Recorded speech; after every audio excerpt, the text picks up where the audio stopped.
संजय शर्मा जी, संजय शर्मा जी, अजय आलोक जी ने एक राजनीतिक शुचिता की बात की थी और वो आदर्श राजनीति की बात आज से नहीं, सदा सदा से आप और हम करते रहे हैं और देश की जनता के मन में है, वो तो होनी ही चाहिए।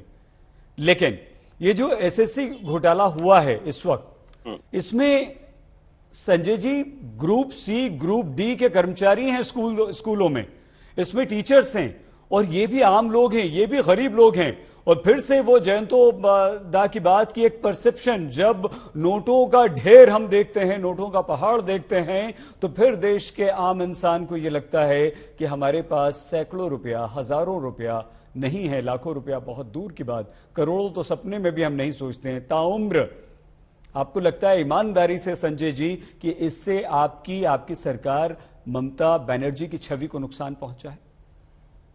देखिए, मैं आपको एक बात बताता हूं, जिस राजनीतिक सुचिता की बात अभी अजय आलोक जी ने भी की और कोलकाता के माननीय पत्रकार महोदय ने भी की और हम सभी लोग अपने दैनिक जीवन में करते हैं, तृणमूल कांग्रेस भी राजनीतिक सुचिता से उत्पन्न, उसके सिद्धांतों से उत्पन्न एक राजनीतिक पार्टी।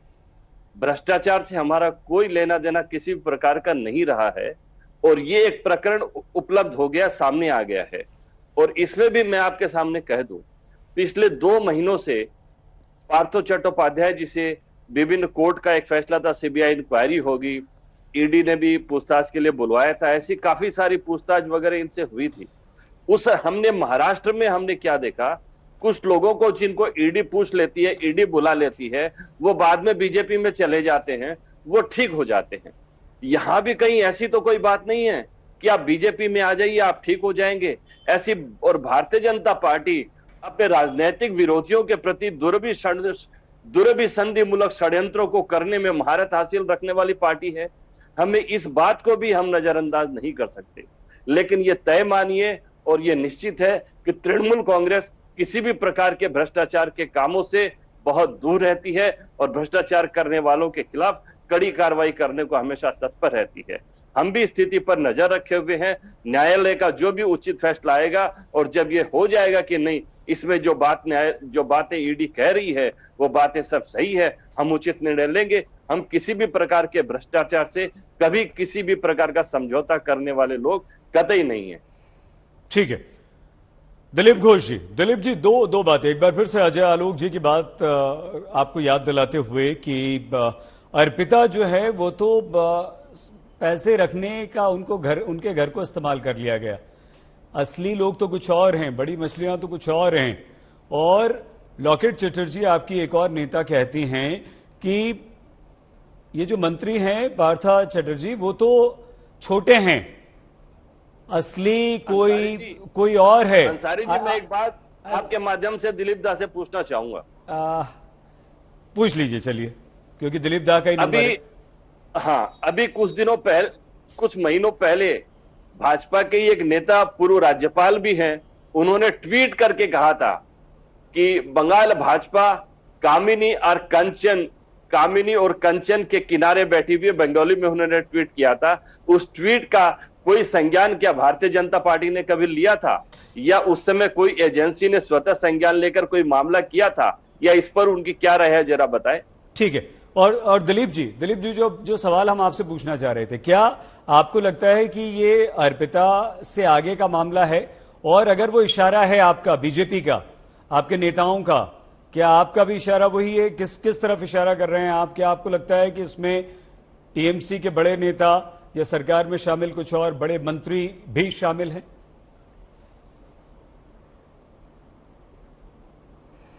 नहीं, देखिए, ये पहली बार नहीं है। मैं सबका थोड़ा थोड़ा उत्तर देता हूं। 1-2 सप्ताह पहले घटना आई थी, आपको मालूम होगा, पता नहीं नेशनल टीवी में आया कि नहीं। एक उनका जिला प्रेसिडेंट है बीरभूम का, बहुत दबंग है, वो बोलते हैं पुलिस को बम मारो, और वहां कोल, गाय तस्करी, पत्थर, बालू, जितना भी रिसोर्स है सबका मालिक वो है। कितना राइस मिल है किसी को मालूम नहीं है। उनको कई बार पूछताछ हुई तो हॉस्पिटल चले गए, तो उनका जो अंगरक्षक था पुलिस कांस्टेबल, उसका पूछताछ हुई, उससे 150 करोड़ का प्रॉपर्टी मिली। आप बोलिए पुलिस कांस्टेबल्स का प्रॉपर्टी 150 करोड़, आप हमारे भाई साहब बोलेंगे तो उसके साथ हमारा कोई मतलब नहीं है। तो हमेशा ऐसा क्यों होता है? इन्हीं के इर्द गिर्द के लोग बड़े बड़े धन की और ये लेकर गड्ढा लेकर बैठे हुए हैं। हमारे कांग्रेस के वरिष्ठ नेता अभय जी भाई साहब बोल रहे थे, बड़ी लंबा लंबा कहानी इलेक्शन भाषण दे दिए उन्होंने।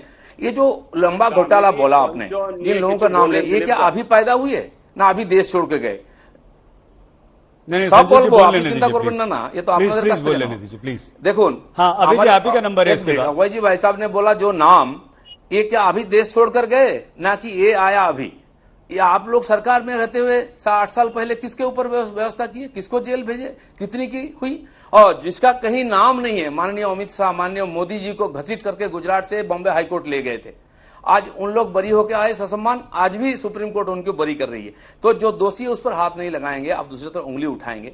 अभी देखिए ये जो घटना आ रहा है, हमारे दादा ने एक प्रश्न उठा, मैं बोल रहा हूं उनके एक महामंत्री अभी स्पोक्समैन है कुणाल बाबू, रोज उनका भाषण सुनते हैं आप लोग।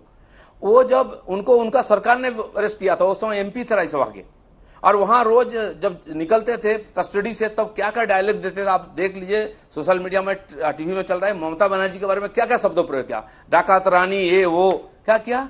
उसको आप लोगों ने फिर से एक बार ला करके महामंत्री बनाया, स्पोक्समैन बनाया। ये आपकी पार्टी की कैपेबिलिटी है।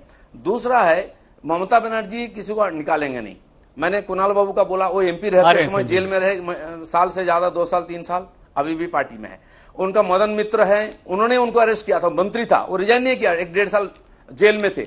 अभी 4-3 मंत्री को जब उठा के ले गया इलेक्शन के बाद, सीबीआई ने, ममता बनर्जी खुद धरना देने गई निजाम पैलेस हेड ऑफिस में, जहां पूछताछ हो रही थी, और हजारों लोगों को इकट्ठा करके ईटा पत्थर मारे।